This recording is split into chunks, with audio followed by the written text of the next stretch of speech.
오늘은 마가복음 10장 17절이죠. 17절에서 31절까지 말씀입니다. 오늘도 좀 길지만 다 보도록 하겠습니다. 예수께서 길에 나가실새 한 사람이 달려와서 꿇어앉아 묻자오되, 선한 선생님이여, 내가 무엇을 하여야 영생을 얻으리이까? 네가 어찌하여 나를 선하다 일컫느냐? 하나님 한 분 외에는 선한 이가 없느니라. 네가 계명을 안 하니 살인하지 말라, 간음하지 말라, 도둑질하지 말라, 거짓 증언하지 말라, 속여 빼앗지 말라, 내 부모를 공경하라 하였느니라. 선생님이여, 이것은 내가 어려서부터 다 지켰나이다. 예수께서 그를 보시고 사랑하사 이르시되, 네게 아직도 한 가지 부족한 것이 있으니 가서 네게 있는 것을 다 팔아 가난한 자들에게 주라. 그리하면 하늘에서 보화가 네게 있으리라. 그리고 와서 나를 따르라. 그 사람은 재물이 많은 고로 이 말씀으로 인하여 슬픈 기색을 띠고 근심하며 가니라. 예수께서 둘러보시고 제자들에게 이르시되, 재물이 있는 자는 하나님의 나라에 들어가기가 심히 어렵도다. 제자들이 그 말씀에 놀라는지라. 예수께서 다시 대답하여 이르시되, 얘들아, 하나님의 나라에 들어가기가 얼마나 어려운지 낙타가 바늘기로 나가는 것이 부자가 하나님의 나라에 들어가는 것보다 쉬우니라. 제자들이 매우 놀라 서로 말하되, 그런즉 누가 구원을 얻을 수 있는가? 하니 예수께서 그들을 보시며 이르시되, 사람으로는 할 수 없으되 하나님으로는 그렇지 아니하니 하나님으로서는 다 하실 수 있느니라. 베드로가 여짜와 이르되, 보소서, 우리가 모든 것을 버리고 주를 따랐나이다. 내가 진실로 너희에게 이르노니 나와 복음을 위하여 집이나 형제나 자매나 어머니나 아버지나 자식이나 전토를 벌인 자는 현세에 있어 집과 형제와 자매와 어머니와 자식과 전토를 100배나 받되 박해를 겸하여 받고 내세에 영생을 받지 못할 자가 없느니라. 그러나 먼저 된 자로서 나중되고 나중된 자로서 먼저 될 자가 많으니라. 아멘. 오늘 성경은 세 복음서에 기록된 동일한 사건입니다. 같은 사건이라도 누구에게 초점을 맞추는가에 따라 임하는 은혜가 달라요. 오늘은 이 부자 청년에게 좀 초점을 맞춰서 좀 길게 얘기를 해보려 합니다. 성경을 읽다 보면 많은 등장인물들과 만나게 되죠. 예수님이나 또는 하나님과 만나는 그 인물들은 특별히 관심을 좀 가질 필요가 있습니다. 왜냐하면 그 사람들이나 오늘 나나 똑같은 성정을 가진 인간이기 때문에 그들이 하나님 또 예수님을 만나는 과정에서 겪었던 그 경험을 오늘 나도 동일하게 할 수 있기 때문이에요. 오늘 우리는 이 부자 청년의 입장이 되어서 2000년 전 그 사건 속으로 한번 들어가 보겠습니다. 성경을 읽다 보면 자신의 각종 문제들을 안고서 예수님 앞에 오는 사람들을 만날 수 있어요. 어떤 사람은 맞아 죽을 각오로, 어떤 사람은 반신반의하는 마음으로, 어떤 사람은 친구들에게 들려서 나아오기도 합니다. 그런데 오늘 이 부자 청년은 예수님께 자발적으로 달려나와 무릎을 꿇어 앉았습니다. 그는 예수님께 달려온 사람이에요. 부자 청년은 유대의 유능한 관리였어요. 그는 사회의 자신의 사회적 신분을 생각해서라도 좀 체면을 차려서 처신해야 될 입장이었고, 또 그의 동료들은 갈릴리의 이 뜨내기 예언자 예수님을 조롱하고 있다는 사실을 알고 있었습니다. 그럼에도 그는 많은 사람들이 주시하는 가운데 달려와 무릎을 덥석 꿇었습니다. 그는 다른 많은 사람들이 출세의 기회를 노리거나 병 나음이나 빵이나 재물을 바라고 나온 것과는 차원이 다른 이유로 예수님께 달려온 사람이에요.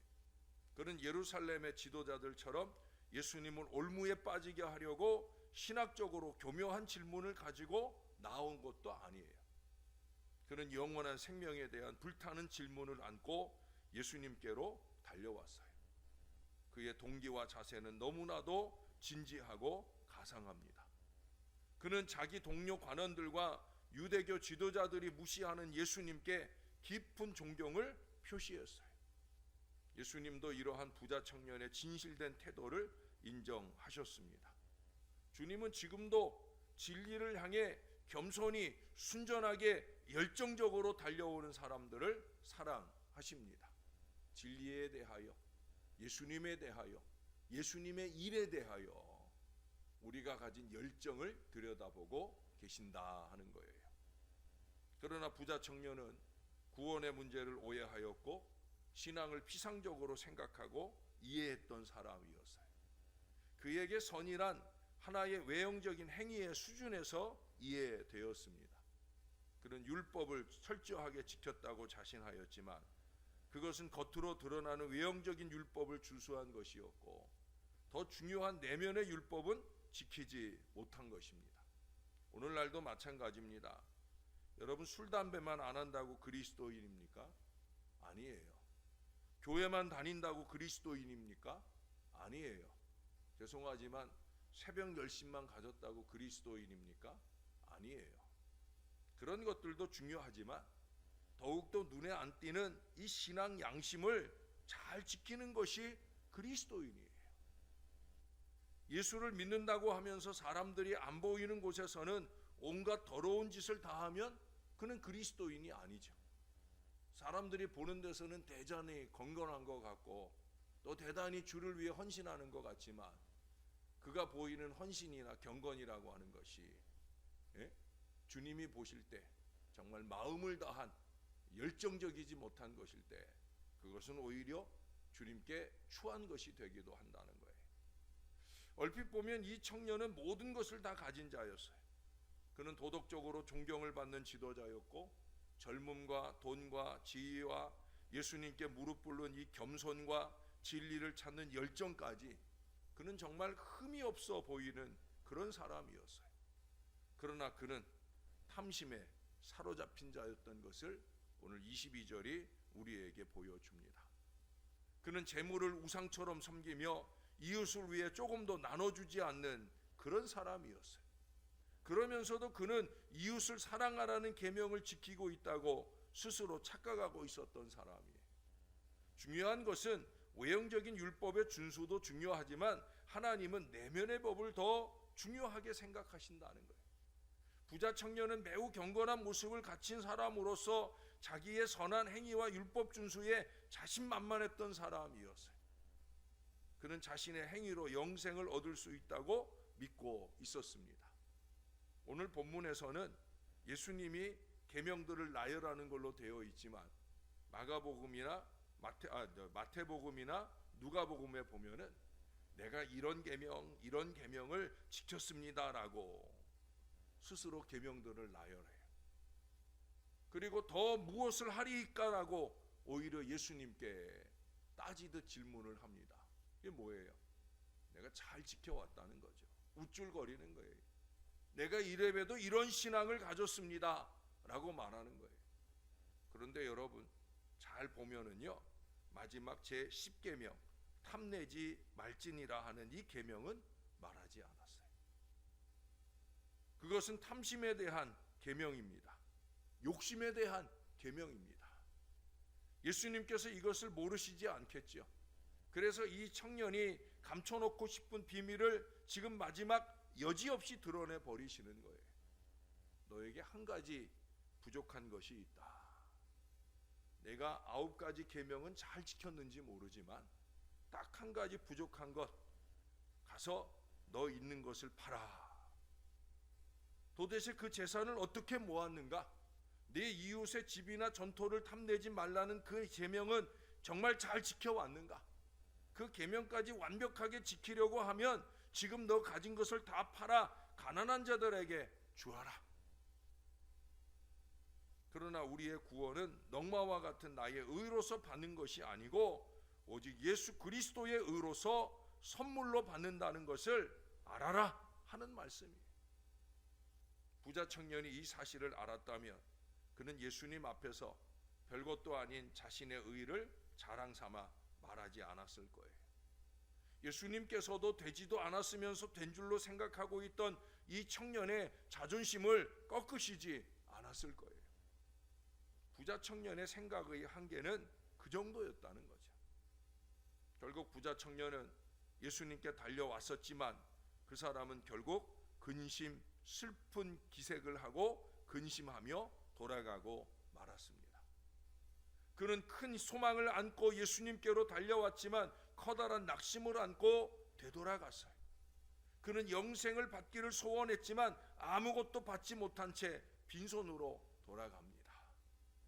부자 청년이 예수님께 달려왔을 때는 열심과 경건과 기대에 찬 얼굴이었지만 그러나 그의 돌아가는 모습은 슬픔과 근심과 낭망으로 가득 찬 성경에 나오는 가장 비극적인 모습의 주인공이 되고 말았다는 거예요. 그에게는 없는 것이 없었지만 그것들이 자신에게 영생을 줄 수는 없는 그야말로 초라한 부자가 되고 말았습니다. 사실은 재물과 영생은 별개의 문제입니다. 그 다음 이어지는 제자들에게 주시는 예수님의 말씀을 통해 우리는 그것을 잘 알 수 있어요. 재물이 있어도 얼마든지 영생을 얻을 수 있기도 하고 얻을 수 없기도 하는 거예요. 가난하다고 해서 다 구원받는 것도 아니고 부자라고 해서 무조건 구원받지 못하는 것도 아닙니다. 부자 청년의 문제는 어디에 있겠습니까? 그에게는 재물이 있었습니다. 그런데 그 재물을 하나님처럼 섬겼다는 거예요. 아니 어쩌면 하나님보다 더 섬겼다는 데 문제가 있어요. 어떤 사람에게는 물질이 하나님보다 더 사랑하는 대상이 됩니다. 어떤 사람들에게는 아내가, 남편이, 자식이 우리 예수님보다 더 사랑하는 존재가 됩니다. 그 사랑에 빠져버리면 제정신이 아니에요. 주께로 오로지 향했던 그 마음이 다 무너져 버리는 거예요. 주님의 일은 안중에 없어요. 내가 사랑하는 그 대상에 더 집중하게 됩니다. 남들이 볼 때 자기가 얼마나 한심한 줄도 모른 채 그렇게 어리석은 모습을 드러낼 때가 많이 있다는 거예요. 나이가 어리거나 나이가 너무 많아서의 문제가 아니에요. 사랑의 대상이 바뀌고 있다는 거예요. 내 구주 예수를 더욱 사랑할 그 마음을 자꾸 놓쳐져 가고 있다라고 하는 거예요. 가장 근본적인 문제를 마음 밑바닥에 깔아 숨겨놓고 다른 외적인 열심을 아무리 그럴듯하게 흉내낸다고 해서 여러분 예수님이 속으시는 분이 아니에요. 가진 것을 다 팔아 가난한 자들에게 나눠주라 하는 이 말은 하나님처럼 섬기는 그 재물의 의상을 버려라 하는 얘기예요. 예수님 부자 청년을 보시고 그를 사랑하셨기 때문에 우상을 버리고 나를 쫓으라 오늘 21절에 말씀하는 거예요. 사랑하셔서 주시는 말씀이에요. 지금 이 부자 청년더러 근심하고 돌아가라고 하는 말씀으로 주시는 게 아니에요. 거기 분명히 얘기하잖아요. 사랑하사 이르시되 사랑해서 주시는 말씀이에요. 이 부족한 종을 통해 여러분들에게 주시는 하나님의 말씀도 마찬가지예요. 여러분들을 사랑해서 여러분들에게 드리는 말씀이에요. 그러나 이 부자 청년은 어떻게 됐어요? 예수님보다는 그 우상을 그대로 섬기기로 택하고 근심하며 가고 말았어요. 예수님보다 내가 사랑하는 그 어떤 것을 더 집착하고 사랑한다면 우리는 근심 속에 돌아갈 수밖에 없는 거예요. 사명을 외면한 채 돌아갈 수밖에 없는 거예요. 내 가족이 사명보다 더 중요한 안타까운 인생으로 전락하게 되는 거예요. 내 물질이 사명보다 더 중요한 안타까운 인생으로 전락하게 되는 거예요. 하나님은 사랑해서 나에게 주셨는데 나는 근심할 수밖에 없는 안타까운 인생이 되는 거예요. 여러분, 복음은 그 가치를 귀하게 여기는 자에게 주어집니다. 복음은 거저받는 하나님의 선물이기는 하지만 덤핑으로 누구에게나 퍼주는 싸구려는 아니에요. 복음은 하나님이 자신의 아들을 십자가에 매달고서야 우리 죄인들에게 구원의 선물로 안겨주시는 귀한 은총입니다. 죄인들은 그 복음을 아무런 대가나 공로 없이 믿기만 하면 받는 거예요. 참으로 엄청난 것입니다. 결코 돈으로는 그 가치를 따질 수가 없는 거예요. 그러나 이같이 큰 하나님의 자비와 능력을 나의 하잘것없는 이 재산이나 재주나 명예나 권력이나 교만 때문에 거절하고 돌아서는 사람에게는 하나님은 결코 억지로 선물을 주시지 않아요. 이 부자 청년이 그렇게 하겠습니다. 다 팔아서 가난한 자들에게 나눠주고 탐심의 우상을 버리고 예수님 따르겠습니다 라고 했다고 해서 그가 정말로 모든 재산을 다 팔도록 예수님이 내버려 두셨을까? 아닐 거예요. 예수님의 의도는 뭐예요? 우선순위를 예수님께 두기를 원했다는 거예요. 우선순위를 하나님의 일에 두기를 원했다는 거예요. 우리가 좀 정신을 차리고 이걸 알아야 되는 거예요. 내 우선순위가 과연 내가 더욱더 사랑하는 예수님께 있는 게 맞는가? 여러분, 우린 이것을 돌아보아야 합니다. 복음에는 타협이 없습니다. 복음은 하나님의 무궁하신 사랑과 용서의 메시지를 선포하지만 또한 하나님의 이 값진 구원을 내던지는 자를 내던지며 영생의 길을 택하지 않은 자에게 심판을 주실 것을 요한복음 3장 18절에 예수님께서 직접 말씀하셨어요. 사랑의 예수님이셨지만 복음의 분간에 있어서는 예수님은 아주 단호하셨다라고 하는 거예요. 그러므로 복음을 듣는 자들은 하나님께 구원하는 믿음을 달라고 간구해야 되고 하나님보다 이 세상의 것들을 더욱더 사랑하는 그 죄악을 회개할 수 있는 은혜를 간구할 수 있어야 합니다. 깨달았으면 회개하고 바로 서야 된다는 거예요. 여러분, 전해지는 바에 의하면 이 부자 청년이 누군 줄 아셔요? 이 부자 청년이 나중에 회개하고 돌아와서 초대교회의 산실인 마가의 다락방을, 즉 자기의 집을 기꺼이 교회를 위해 헌신한, 그리고 오늘 이 첫 번째 복음서 이 마가복음을 쓴 마가로 알려져 있어요. 마가는 나중에 바울과 함께 바나바와 함께 이 선교 여행에도 함께 동참했던 인물로 그렇게 사도행전은 우리들에게 보여주고 있어요. 예수님의 말씀을 듣는 그 순간에는 근심하고 돌아갔지만 그는 돌이켜 그 말씀을 곱씹어 생각할 때 그는 깨닫는 거예요. 예수님의 의도가 어디 계신가? 목사님의 의도가 어디 있는가? 이것을 믿음 안에 깨닫고 돌아오는 거예요. 왜 그렇습니까? 예수님을 더 사랑했기 때문에. 예수님이 나에게 주신 사명이 더 소중하기 때문에. 예수님이 나에게 맡길 미래가 더 소중하기 때문에. 그래서 두 손 들고 예수님께 오는 거예요. 사랑하는 여러분, 저와 여러분이 우리가 더욱더 사랑하는 대상을 바로 깨달아 알아야 합니다. 아니, 나의 중심에서 내가 더욱더 사랑해야 할 예수님이 나의 중심에 계신가를 늘 확인해 볼 수 있어야 됩니다.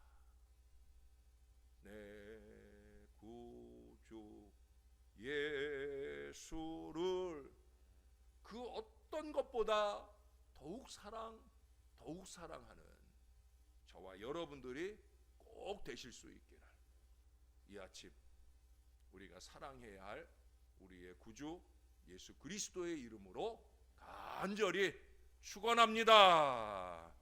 기도하겠습니다.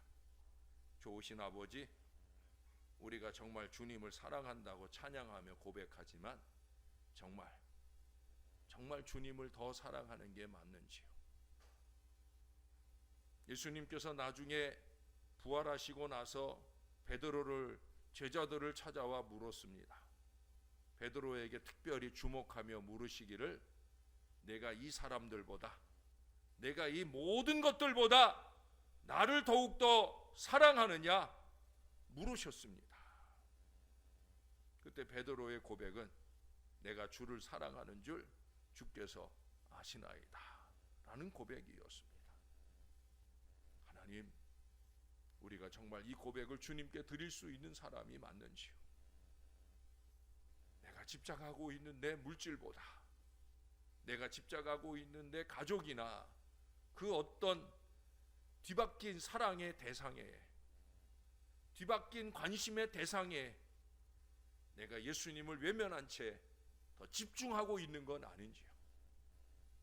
그래서 정신 차리지 못한 채 내가 마땅히 해야 될 일들조차 제대로 잘 못하고 사는 건 아닌지요? 하나님, 더욱더 우리 중심의 우선순위를 바로 세우라고 주시는 이 아침 주의 말씀을 집중하며 듣는 우리들이 되게 하여 주시옵소서. 정말 주님을 더 사랑하고 싶습니다. 정말 주님의 일을 미친 듯이 빠져서 열심히 감당해내고 싶습니다. 정말 주님께 드리는 예배를 신령과 진정으로 예배하는 사람이기를 소원합니다. 우리의 예배를 기뻐하시고 우리의 기도를 귀 기울여 들으신 주님이 우리가 생각한 것보다 더 빨리 우리에게 은혜를 주시고 역사를 주시는 그 하나님의 사람이 되고 싶습니다. 부족한 종이나 여기 사랑하는 주의 모든 자녀들을 꼭 붙들어 주시옵소서. 나는 너의 임금이다. 나는 너의 마음 중심에 좌정하고 있는 임금이다 하는 사실을 우리 가운데 깨닫게 하여 주시고, 내 임금 예수님 앞에 부끄럽지 않도록 더 열심 있게 행하는 하나님의 사람들 되게 하여 주시옵소서.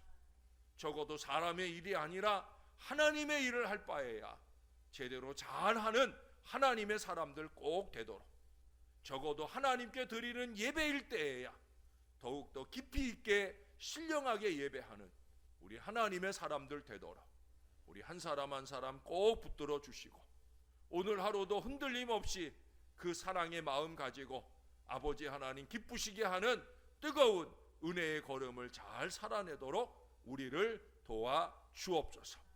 주님, 우리의 손을 꼭 잡아주시길 소원합니다. 감사합니다. 예수님의 이름으로 기도합니다. 아멘.